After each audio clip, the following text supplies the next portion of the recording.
Доброе время суток всем. Меня зовут Василий Фонтон, и я созидатель с Республики Саха-Якутии.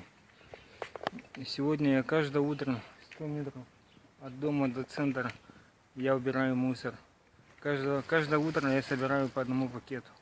Это уже на протяжении 4 лет я собираю каждое утро.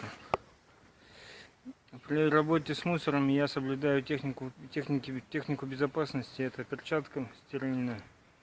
И вот такая перчатки. Перчатки очень плотные и трипарные.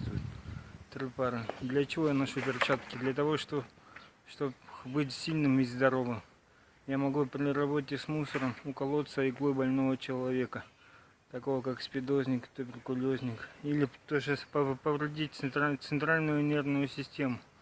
Чтобы этого не произошло, я работаю в толстых перчатках. Я люблю себя и хочу быть здоровым. Вот. А так я мусор убираю с 2011 года.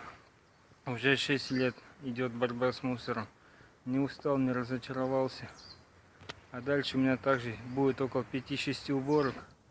Трансляция будет.